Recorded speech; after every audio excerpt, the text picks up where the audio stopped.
اعوذ باللہ من الشیطان الرجیم بسم اللہ الرحمن الرحیم رب اشرح لی صدری ویسر لی امری واحلل عقدۃ من لسانی یفقہوا قولی۔ جب دنیا ریزہ ریزہ ہو جائے گی، قیامت کی چھوٹی اور بڑی نشانیوں کے بارے میں۔ علامات صغریٰ، قیامت کی چھوٹی نشانیاں۔ نشانی نمبر 104، سب لوگوں کا شام کی طرف ہجرت کر جانا۔ شام کے نام کا اطلاق آج کے سیریا اور اس کے پڑوسی ممالک لبنان، جارڈن اور فلسطین پر ہوتا ہے۔ شام سرزمین حشر اور نشر ہے۔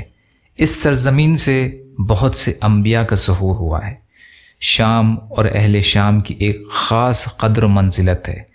نبی اکرم صلی اللہ علیہ وسلم نے فرمایا، جب شام والوں میں بگاڑ آ جائے گا تو تم میں کوئی بھلائی نہیں رہے گی۔ میری امت کا ایک گروہ قیامت تک فتح یاب رہے گا، انہیں رسوا کرنے والا کوئی نقصان نہیں پہنچا سکے گا۔ یہی وجہ ہے کہ نبی اکرم صلی اللہ علیہ وسلم نے شام میں رہائش اختیار کرنے کی وصیت فرمائی ہے، اس لیے کہ قیامت کے قریب شام اہل اسلام کا مضبوط گڑھ اور مرکز ہوگا۔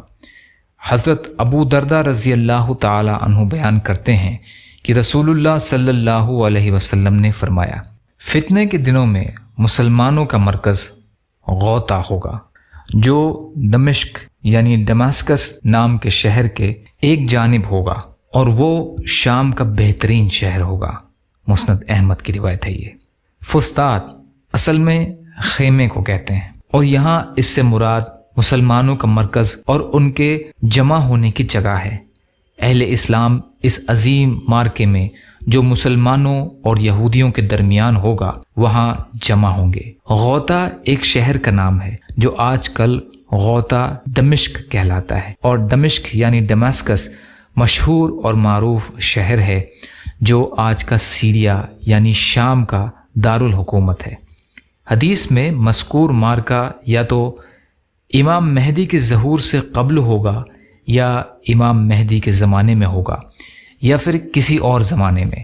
نبی کریم صلی اللہ علیہ وسلم نے ملک شام میں رہائش اختیار کرنے کی ترغیب اس لیے دلائی ہے کہ یہ سرزمین محشر اور مومنوں کا مرکز ہے۔ ایک صحابی نے رسول اللہ صلی اللہ علیہ وسلم سے مشورہ طلب کیا کہ وہ کس علاقے کی طرف ہجرت کرے اور رہائش اختیار کرے، تو نبی کریم صلی اللہ علیہ وسلم نے ملک شام کی طرف ہجرت کرنے اور وہاں رہنے کا مشورہ دیا۔ حضرت بحر بن حکیم اپنے والد سے اور وہ ان کے دادا سے روایت کرتے ہیں کہ انہوں نے کہا کہ میں نے عرض کیا، یا رسول اللہ صلی اللہ علیہ وسلم، آپ مجھے کس جگہ رہنے کا حکم فرماتے ہیں؟ آپ صلی اللہ علیہ وسلم نے شام کی طرف اشارہ کر کے فرمایا، یہاں۔ قیامت قائم ہونے سے پہلے مومنوں کی غالب اکثریت وہاں ہجرت کر جائے گی، بلکہ ہر مومن وہاں چلا جائے گا۔ حضرت عبداللہ بن عمر رضی اللہ تعالی عنہ کہتے ہیں، ایک ایسا زمانہ آئے گا کہ ہر مومن شام میں چلا جائے گا۔ جامع ترمذی کی روایت ہے یہ۔ تمام حمد و ثنا اس رب ذوالجلال کے لیے جس کی رحمت سے ہم مایوس نہیں ہیں۔ یا اللہ، تو نے ہمیں ایمان کی دولت سے نوازا ہے، ہمیں لاچاری، بے بسی اور کاہلی سے بچا۔ تمام امت مسلمہ کے لیے جہاں جہاں بھی وہ ہیں ان کو اپنی حفظ و امان میں رکھنا۔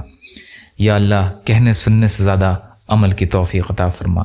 یا اللہ، رحم کا، کرم کا، عافیت کا، درگزر کا معاملہ فرما۔ یا اللہ، ہمارے ایمان کو مضبوط فرما۔ یا اللہ، ہمارے اندر سے بغض، حسد، جلن، کینہ، تکبر، ریاکاری کو نکال دے۔